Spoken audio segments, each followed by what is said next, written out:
Welcome to Aravinda కథలు. ఒక అందమైన సముద్రంలో చాలా జలాచర జీవులు నివసించేవి. రకరకాల చేపలు, తాబేళ్లు అన్నీ మంచిగా స్నేహపూర్వకంగా ఉండేవి. వాటికి ఎలాంటి సమస్యలు లేకుండా ప్రశాంతమైన జీవనాన్ని గడుపుతూ ఉండేవి. ఈ సముద్రం చాలా విశాలమైంది. ఎంతో ప్రశాంతంగా జీవించగలుగుతున్నాం. ఇక్కడ ఒకరికి ఒకరం ఎప్పుడూ సహాయంగా ఉండాలి. అలా ఉంటేనే సంతోషంగా ఉండగలం. అవును, మనందరం సరే. ఈ లక్కీయే కొంచెం తేడాగా ప్రవర్తిస్తుంది. అయినా ఇది మనకేం కొత్త కాదు. లక్కీని చిన్నప్పటి నుండి చూస్తూనే ఉన్నాం. దాని ప్రవర్తన ఏమీ మారలేదు. లక్కీ అనే ఒక చేప గురించి రోజూ మాట్లాడుకునేవి. లక్కీ చాలా తెలివైన చేప. చాలా అందంగా కూడా ఉంటుంది. అది ఎంత మంచిదో అంత మొండిగా ప్రవర్తించేది. అబ్బా, నేనెంత అందంగా ఉన్నాను. చాలా తెలివిగలదానిని కూడా. కానీ నాకొక లోపం ఉన్నట్టు అనిపిస్తుంది. నా కాళ్ళుంటే ఎంత బాగుండేదో.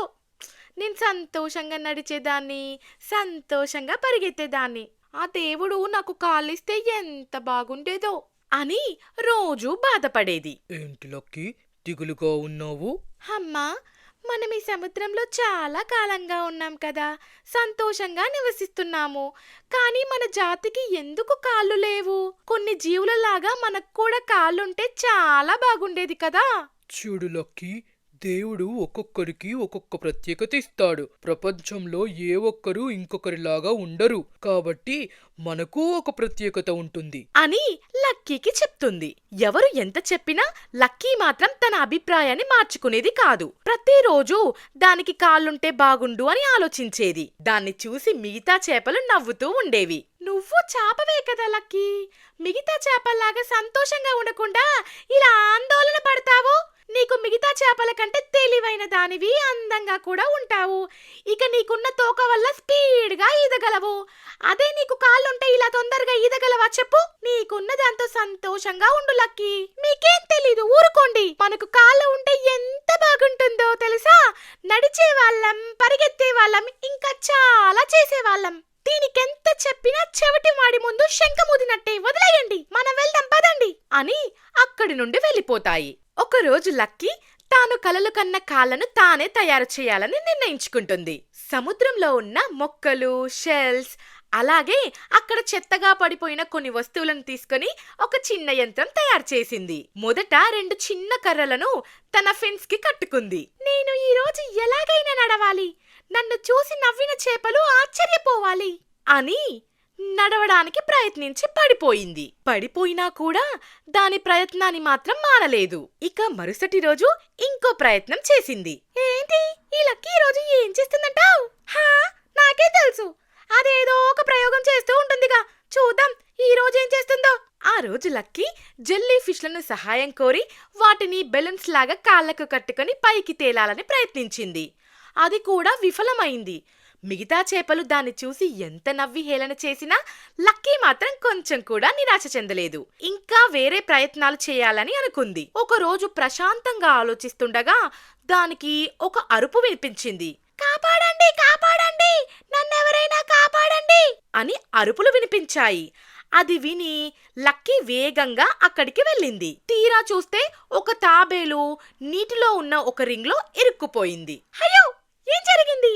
నువ్వెందుకు ఇలా అరుస్తున్నావు? చూసావుగో లక్కీ, నేను ఈ రింగులో ఇరుక్కుపోయా. నన్ను ఎలాగైనా నువ్వే కాపాడాలి. ఆ మాటలు విని లక్కీ దానికి ధైర్యం చెప్పి గబగబా ఆ రింగును తీయడానికి ప్రయత్నించింది. చాలాసేపు ప్రయత్నించినా అది రాలేదు. అయినా లక్కీ నిరుత్సాహపడకుండా మళ్ళీ ప్రయత్నించి ఈసారి రింగ్లో నుండి తాబేలును విడిపించింది. యాహూ!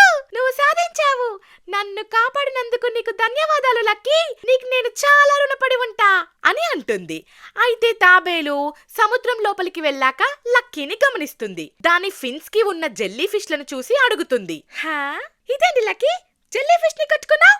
వింతగా ఉంది, ఎందుకు ఇలా కట్టుకున్నావు? నాకు చెప్పు అని అడుగుతుంది.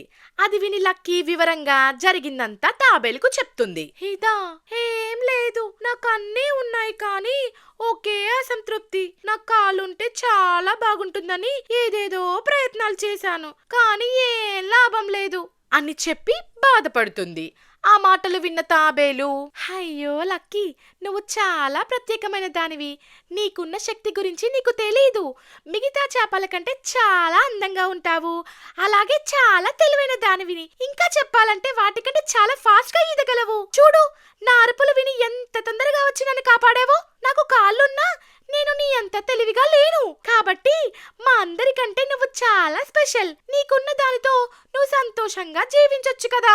అది విని లక్కీ చాలా ఆనందపడిపోయి ఇక కాళ్ళ కోసం ప్రయత్నాలు ఆపేసింది. ఇక మిగిలిన చేపలు తాబేళ్లు కాపాడినందుకు లక్కీని అభినందించడం మొదలుపెట్టాయి. మనందరిలోనూ ఏదో ఒక ప్రత్యేకత ఉంటుంది. వేరే వారిలా కాకపోవచ్చు, కానీ మనల్ని మనం ప్రేమించుకోగలిగితే అదే మనకు సామర్థ్యంగా మారుతుందని ఈ కథ నిరూపిస్తుంది. అరే బాబు, సబ్స్క్రైబ్ చేయండి.